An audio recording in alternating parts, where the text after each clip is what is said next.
Morning. In May of 2022, 14-year-old Nilexia Alexander had run away from home. It wasn't her first time running away from home. She'd been struggling and acting as immaturely. And in that May of 2022, Nilexia made a decision that ultimately led to her death. Because on May the 6th of 2022, at around 3 a.m., Nilexia Alexander got in the car belonging to that man right there, Ronnie Walker. She'd been out on the streets. She'd been wandering around. She was in an apartment complex. And she gets picked up by Ronnie Walker. You will see, ladies and gentlemen, video of those last minutes of her life. You will hear how Ronnie Walker had been driving around looking for her and found her just blocks away from where he was living. You will see these videos.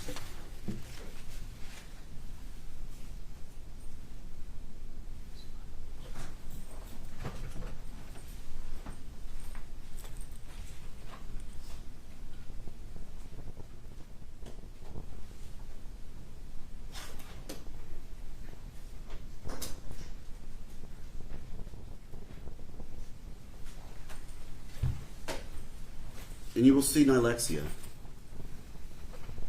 You will see her walking around with a cell phone in her hand and a cell phone charger around her neck. The video will show her walking into that little area, down that little alley. And shortly after that, you will see a black car driven by that man, Ronnie Walker, pulling into that same location. From a Ring camera at a residence there, you will see Nilexia Alexander get in the car belonging to Ronnie Walker. That, ladies and gentlemen, will be the last time she is seen alive.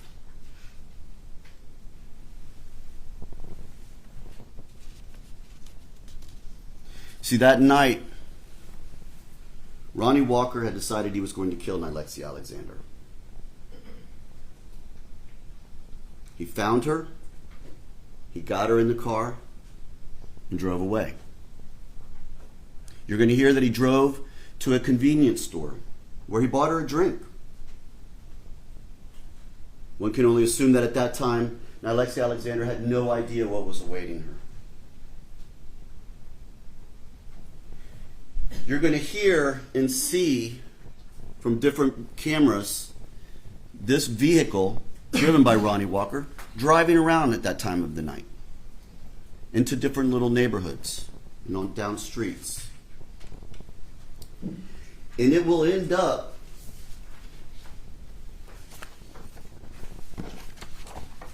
in a neighborhood around Flora, Nebraska and North Highland Avenue. It will end up right next to a vacant field where you see that blue spot.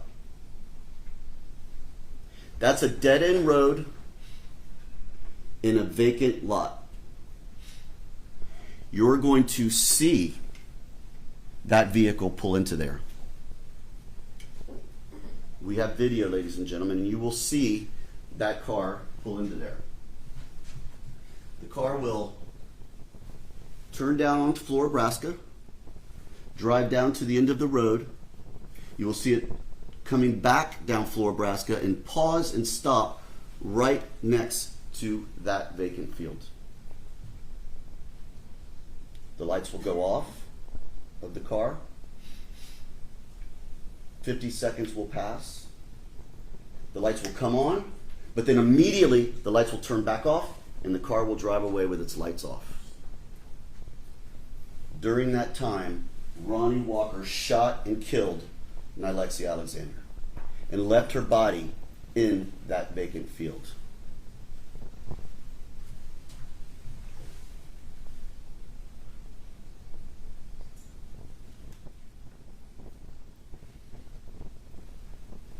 This, ladies and gentlemen, is the video you are going to see. And you will see the car. There's a spider web kind of caught in the middle of it, so it misses some of it, but you will see the car turn down that road, turn back up, stop, the lights will go off, 50 seconds will pass, and then you'll see the lights come on, clearly the car being turned back on, and then the lights will immediately be shut off as the car drives away.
There the car comes back and stops.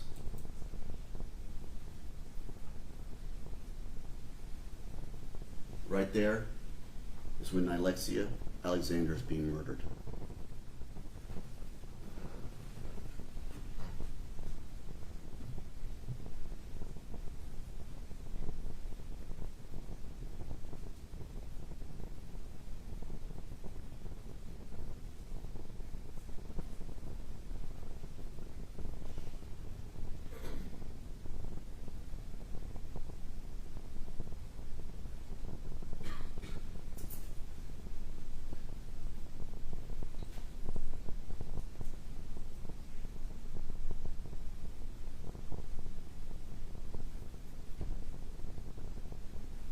Come back on, lights are off as the car drives away.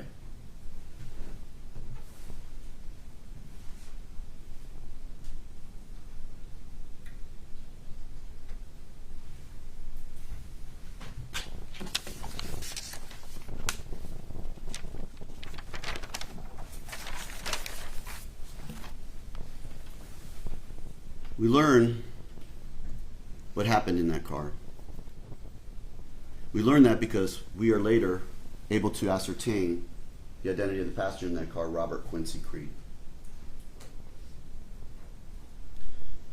Robert Quincy Creed tells us that at that point when the car stops, Ronnie Walker begins to yell at Alexia and asks her if she's having sex with someone. He's not exactly sure what the whole screaming is about or the argument about, and at that point in time wasn't paying a lot of attention until suddenly he hears a gunshot in the car and looks over and sees Alexia Alexander holding her chest and sees Ronnie Walker holding a silver or a chrome firearm in his hand. Ronnie Walker orders Alexia out of the vehicle after being shot, and she gets out of the car. And Ronnie Walker gets out of the car with her. She walks a couple feet away from the car, at which point she is shot 3 more times in the head, one of them within 12 inches of her face.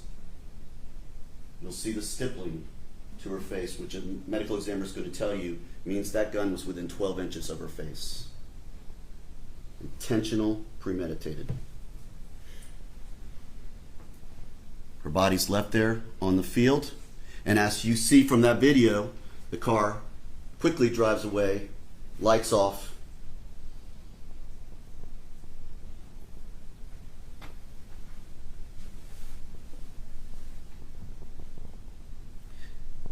Robert Quincy Creed will tell you that he was sick that night, didn't want to go out, but Ronnie Walker insisted that he went with him, that all occurred. He did not know. He will tell you that he believes she was shot in the chest because of the way she was holding her chest. That he did not see how she was shot outside, but he thought he shot two more times. We have audio evidence, ladies and gentlemen, and you're going to hear from another camera the actual shots that occurred and the timing of those shots, which was at 3:08 a.m. And you're going to hear one shot, a significant pause, 4 more shots in rapid succession, another pause, and then another shot. 6 times Ronnie Walker shot that gun. Shot her once in that car, and then shot her outside the car, executing her. Now, Robert Quincy Creed, ladies and gentlemen, is an accomplice, as you know. He was charged with accessory after the fact. He has pled guilty to that. And he has a prior felony record. And you're going to hear that his phone had contact with Nilexia at some point in the past as well. We are not here to tell you that Robert Quincy Creed is completely hands off of this. We know he was involved as well. That's why he was charged.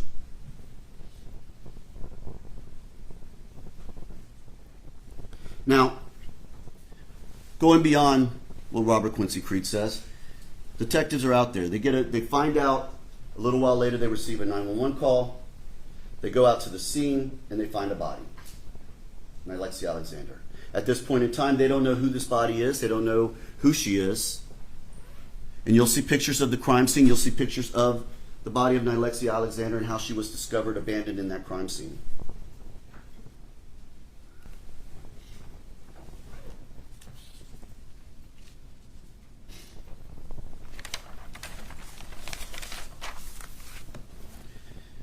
You will see that the detectives at that point go around looking for cameras, and that's when they find this video. So at this point in time, they have a description of a vehicle. They have Nilexia Alexander's body, who they haven't yet even identified. And that's it. And ladies and gentlemen, that may have been the end of it. A case gone cold with the body of a 14-year-old runaway left on a vacant lot. That could have been the end. But it wasn't. Because Nilexia Alexander left a clue. She left a lead for the detectives. Nilexia Alexander left her phone in the back seat of that vehicle. And Ronnie Walker didn't know that. So I'm going to come back to that in a moment. But first, ladies and gentlemen, let me talk to you quickly about the crime scene. Detectives come out. You're going to hear the investigation that they did at the crime scene. At the crime scene, they find Nilexia Alexander. They don't find a phone, but they find the cord that you saw around her neck in that picture, the charger, and they find a bottle of a drink that she was drinking at the time. They find a shell casing. They find some blood. They don't see much else. Nilexia Alexander is taken to the medical examiner's office where an autopsy is conducted. She is shot once in the shoulder that comes out around the clavicle area.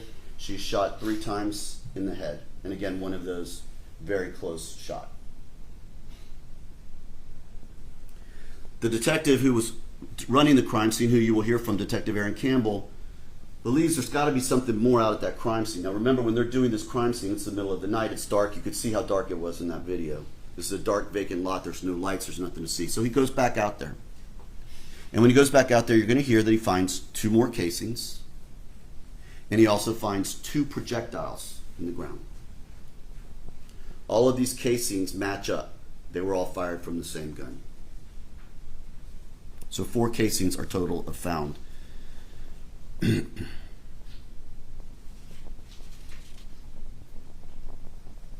So at this point in time, they eventually, because of a tattoo that Nilexia Alexander had on her arm, they're able to identify her.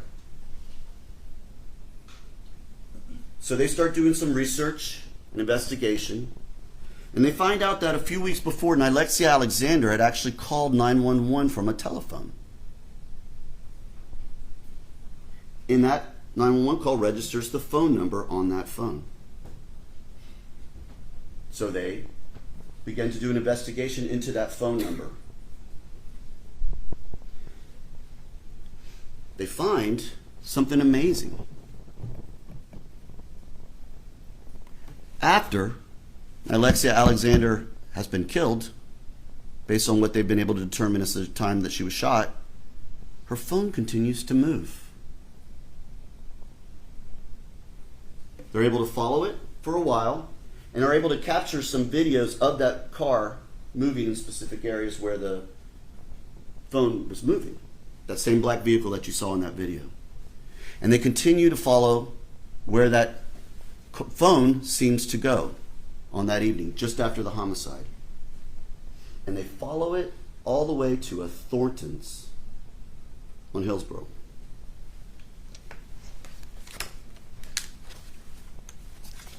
And at that Thornton,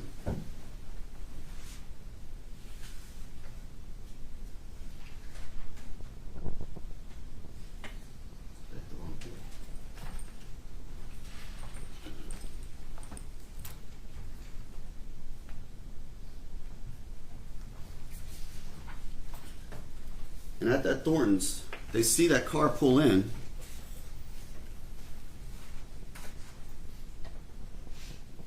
And they see this man get out of the car, out of the driver's seat. Ronnie Walker.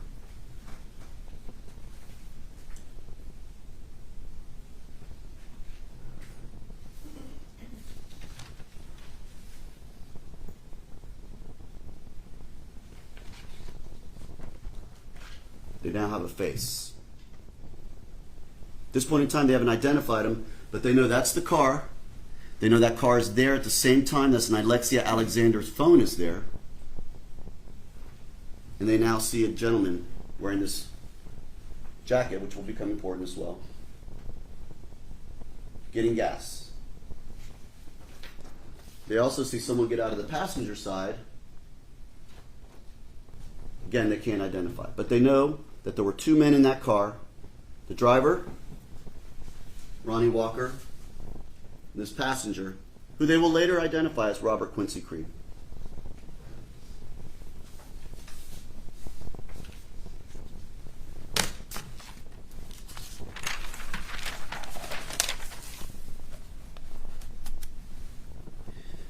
So they continue to follow this phone. It's like a trail of breadcrumbs.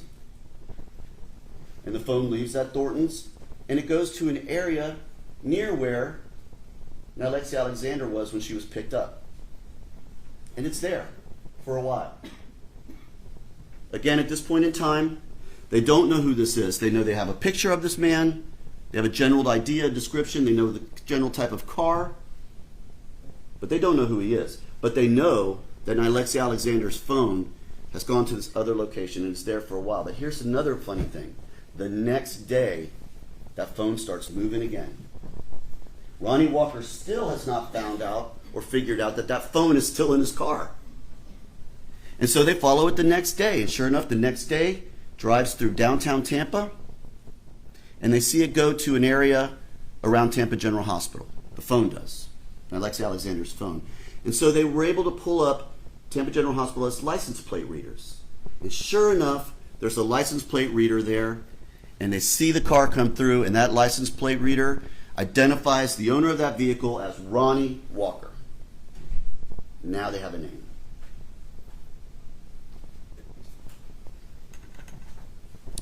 So they then attempt to locate Ronnie Walker, and don't find him at first, but they notice that the tag has a thing on it that says Giant Motor Sales. So they realize that it was purchased at a used car dealership, Giant Motor Sales. So they decide to go to Giant Motor Sales to talk to the person there about the purchase and see if maybe it has a locator on it or something. And when they get there, lo and behold, who is there but Ronnie Walker himself.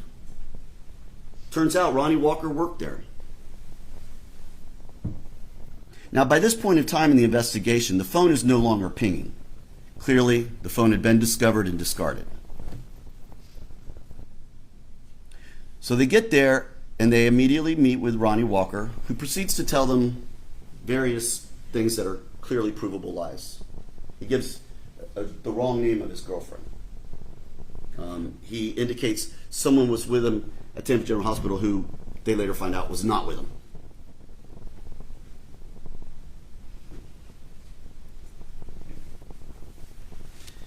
So they continue to their investigation.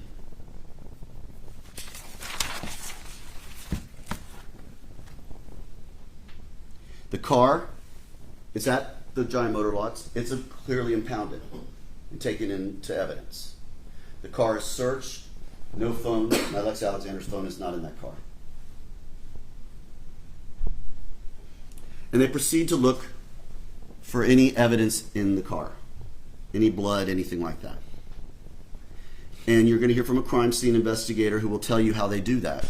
And one of the things they do is this thing called Blue Star, which lights up kind of an ultraviolet light when there is iron or something that could potentially be blood in the car. And sure enough, on the back passenger driver's side, or back seat driver's side passenger, in the little area, when you open the door, that little door jamb area, they see what looks to be some sort of substance, and they swab it, and it tests positive for blood. That blood, ladies and gentlemen, is Alexia Alexander's blood. It was a mixture. It was Alexia Alexander and Ronnie Walker and some other unknown individual. Not Robert Quincy Creed, but some other unknown individual. But Alexia Alexander was the main one. They also learn that Ronnie Walker at that time had a girlfriend by the name of Erica Sweet. He gave a different name for her, Erica Roberts or something, but her name was Erica Sweet. And they learned that he was living with Erica Sweet at the time. And it turns out Erica Sweet was only a couple of blocks from where Alexia Alexander was picked up. And also, interestingly enough, the phone, Alexia Alexander's phone, that whole night was in an area associated or where Erica Sweet lives. And Ronnie Walker lives.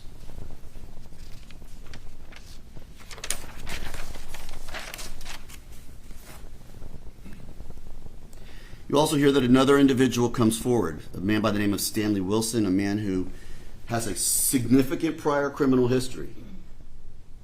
He is a man who sold fake insurance to people. And so he eventually got convicted of selling fake insurance to lots of different people. And so each one of those is a felony, so he has a lot of felonies. But you are also going to hear that at the time he was dating or seeing Ronnie Walker's niece. In that he is kind of I don't know if the word is player, but he kind of knows the neighborhood, knows a lot of people, works with a lot of bondsmen. And he will tell you that Ronnie Walker approached him one day and said, "Hey, I might need a bond." He initially tells him that Q or Quincy Creed shot a girl. But then he says, "No, man, it's me. I need it from me. I'm the one who shot her. Can you help me out with that?" And he tells Stanley Wilson that he shot her because she had given him an STD, or he believed she had. That was his belief, which he had then given to his girlfriend.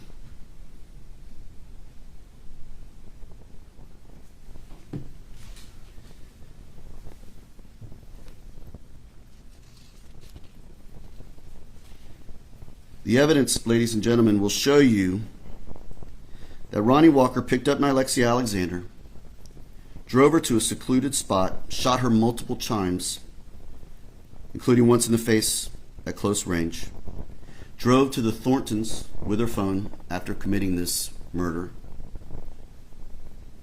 drove back home to Erica Sweet's house, where his phone and Erica Sweet's phone, and that's another thing. Erica Sweet had a phone also. Ronnie Walker at that time didn't have a phone, but Erica Sweet did. His girlfriend, what he called her wifey.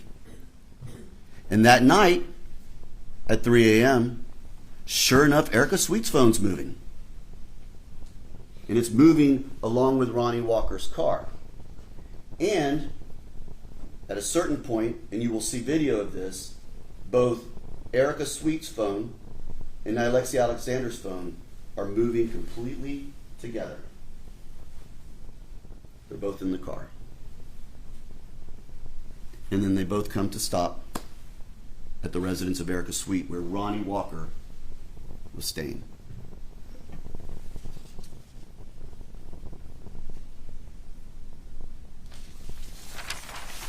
Ronnie Walker tried his best to clean his car, but missed some blood. And that blood connects to Alexia Alexander and proves she was shot in that vehicle before getting out and ultimately shot in that vacant field. All of the evidence, ladies and gentlemen, points to Ronnie Walker in that car. A car that on May the 6th of 2022, Alexia Alexander made the wrong choice to get into.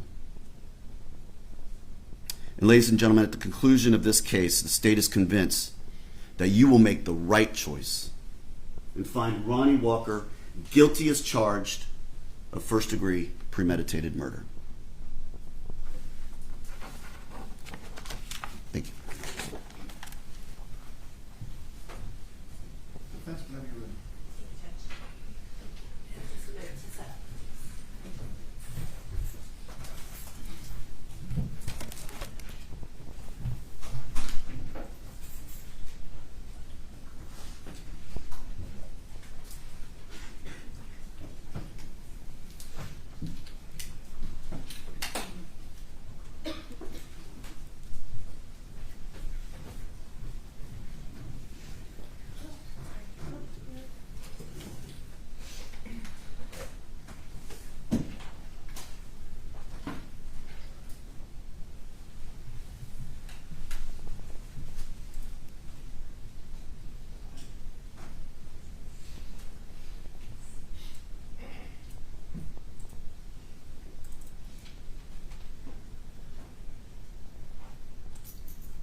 May it please the court, counsel.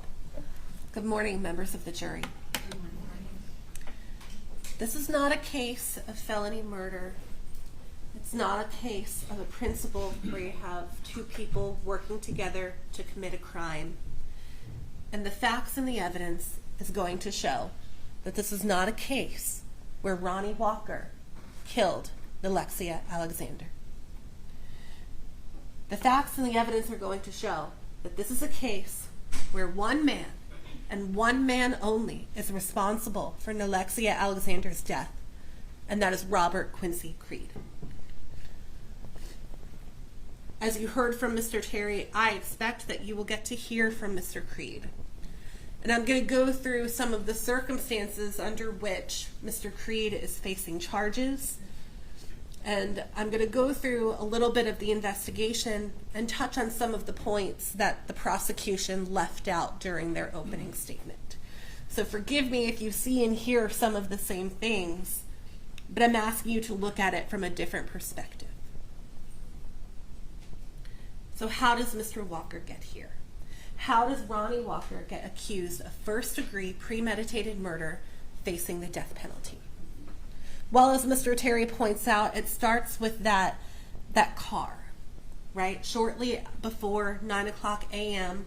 on May 6th, law enforcement responds to the area of Highland and Flora, Nebraska, and they locate the deceased, who later becomes known to them to be Alexia Alexander. The first course of action that the detectives do is they canvass the area for video surveillance. And lo and behold, they see a vehicle traveling around the area, a black vehicle. You'll get to see some of these videos, I expect. This is a screenshot from that vehicle traveling on Highland Avenue. And they see a black vehicle and multiple cameras. So the vehicle becomes somewhat of an interest to them. The police continue to canvass the area. They go to several locations and they keep seeing this black vehicle. But they don't have a name, they don't have a face, they don't have a license plate. Eventually, their big break is when they learn that Alexia Alexander has a phone number. A phone number that her mother did not know about. Alexia kept this phone. Law enforcement learns about it from Alexia's younger cousins. When they're able to pull the phone records from Alexia Alexander's phone, they then are able to see different locations that she was at during this time period that law enforcement is interested in, right? We're talking about roughly 3 o'clock a.m. on May 6th and thereafter. One of the locations that they certainly find that Alexia Alexander's phone is pinging to cell phone towers out is at Thornton's gas station. And they see that black vehicle. They see a driver in the black vehicle. They see a passenger in the black vehicle. This is captured at some time after the shooting occurs. This is the only video that you will see which shows either the driver or the passenger at or around the time of the shooting. So we know that there is a driver and a passenger at the time that this vehicle is at Thornton's. What we don't know is if there was a driver and a passenger before that. We don't know who was driving the car before that. The only evidence of that, quite frankly, is going to come from Robert Creed, and I'll talk about him a little bit more in a moment. Law enforcement continues to track the car, figuring out where else can they pull some video surveillance from. And again, we have that Tampa General Hospital video, and you'll see, it may be a little bit difficult here, but the video will make it clearer. There's that passenger again, wearing those shorts that he was wearing in the Thornton's gas station video. So we know that that's the same person, and I expect Robert Creed will come in here and he will tell you that that is him. Him at Thornton's, him at the gas station at Tampa General.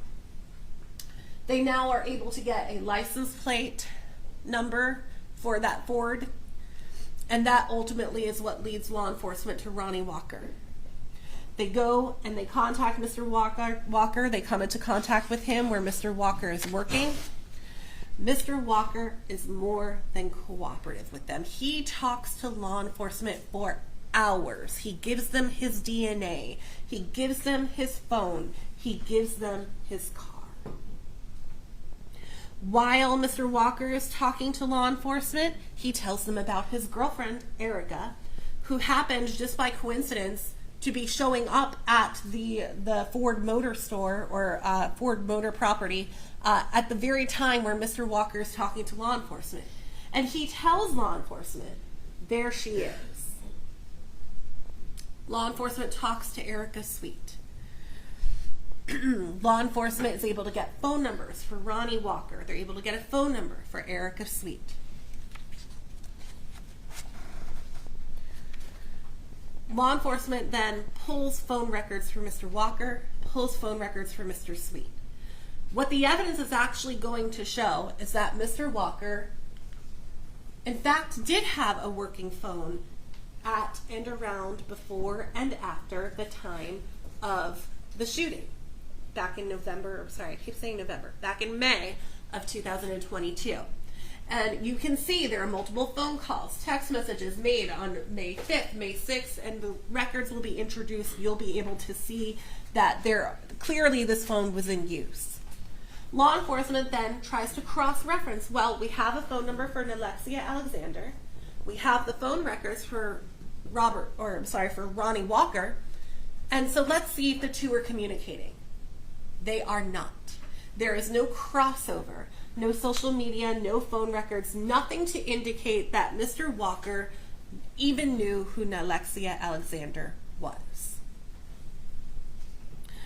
When they get the phone records for Erica Sweet, there are a couple of things that are of interest to law enforcement.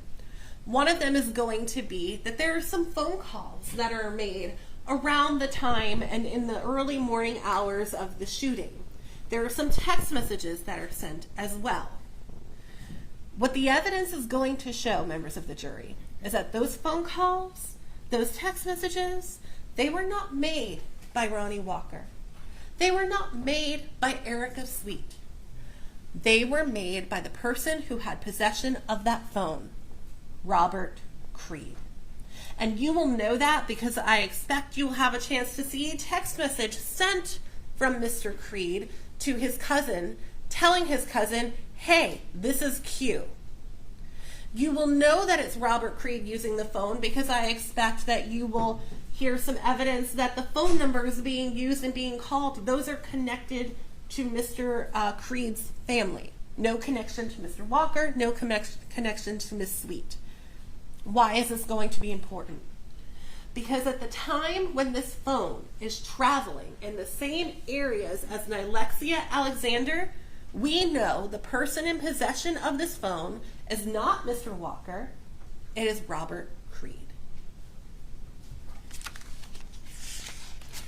This name, Robert Creed, started coming up a lot in the investigation, so naturally Detective Wieland, who is the lead detective in the case, I expect you will hear from him, he then starts to look into Mr. Creed.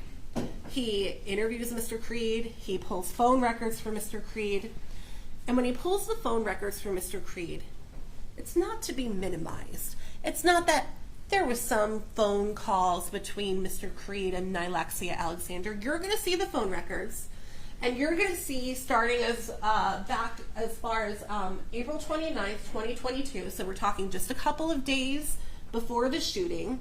There are multiple phone calls, multiple text messages between Mr. Creed and or Nylexia Alexander. Either he's calling her or she's calling him or back and forth. And those phone contacts continue up until April 30th. And then after that, there's nothing else. But this is the connection that law enforcement was looking for. How did Nylexia Alexander end up in that black Ford? Well, now we know, because she was there to see Robert Creed. Again, absolutely no connection to Ronnie Walker.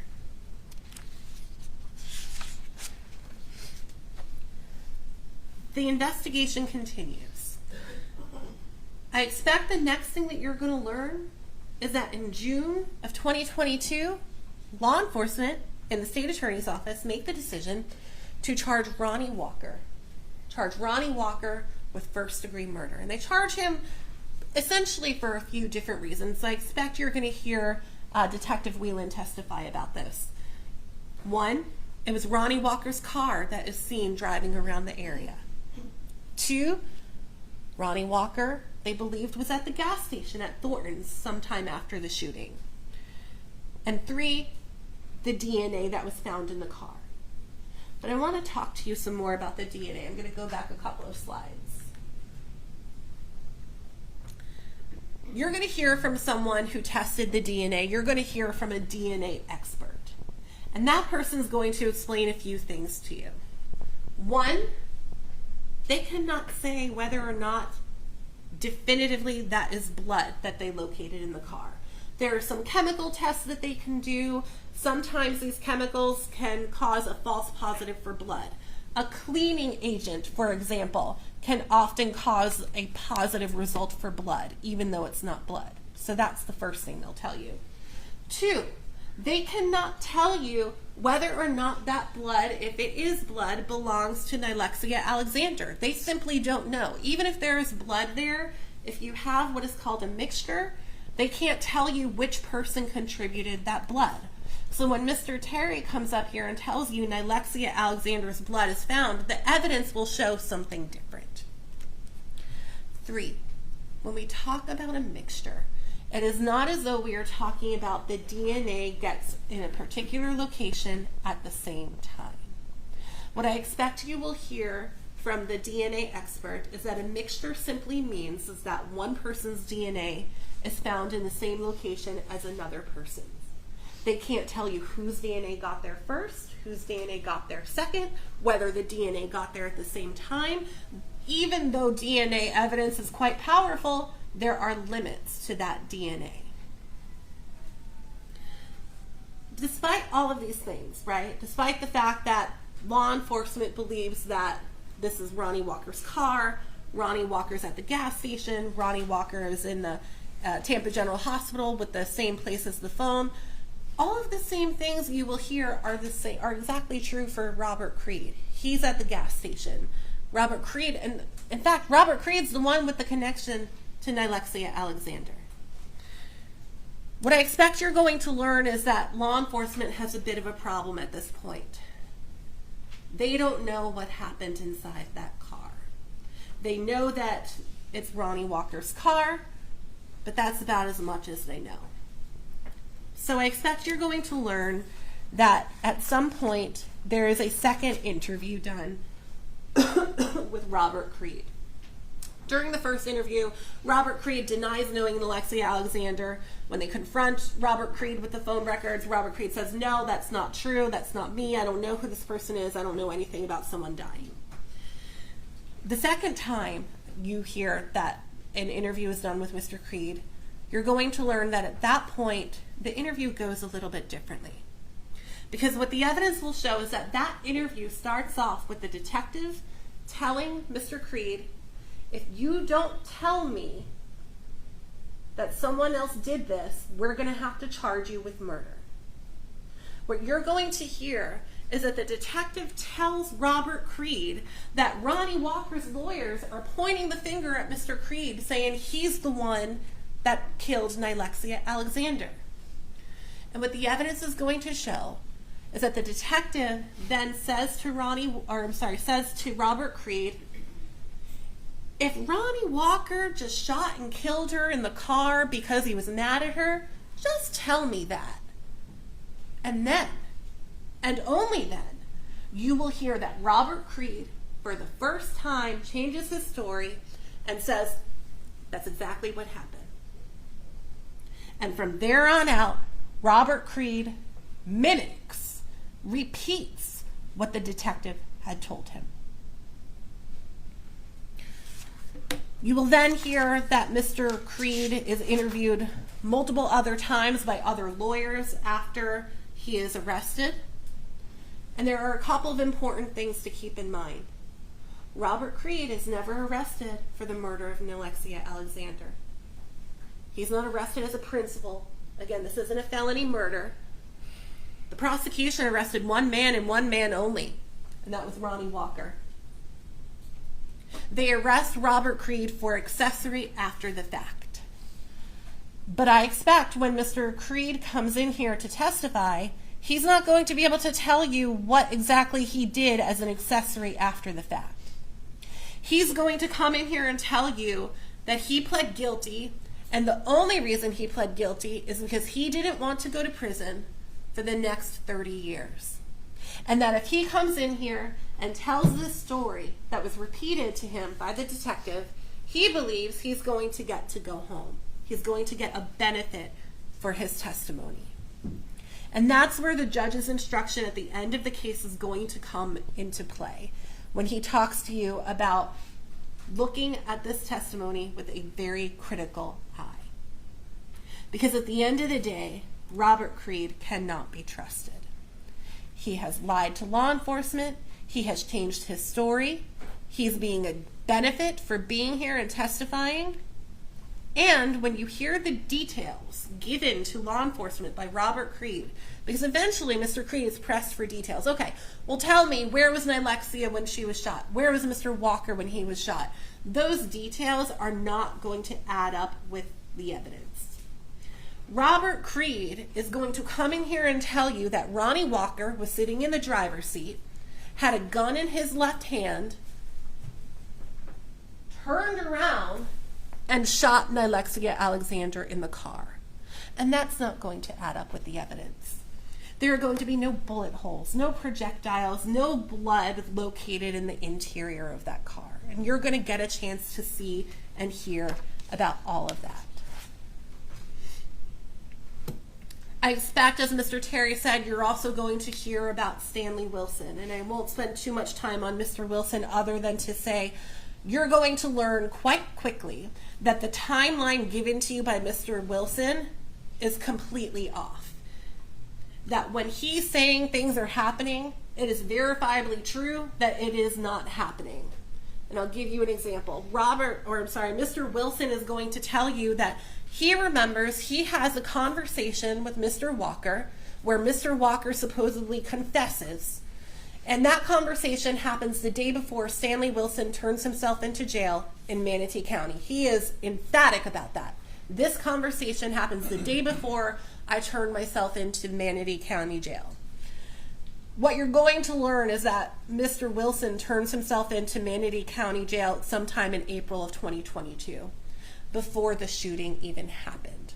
So that is just one example of the fact that the timeline is not going to add up. You're going to hear that at the time that Mr. Wilson gives his statement to law enforcement, it's all over the news that Mr. Walker had been arrested. There are some details about the case that had been printed, and the details that Mr. Wilson gives are the exact details that were printed in an article about the case. You're also going to hear that Mr. Wilson, at the time that he gives his statement, he has lots of motive to try and give a statement, to try and help the prosecution convict a murderer.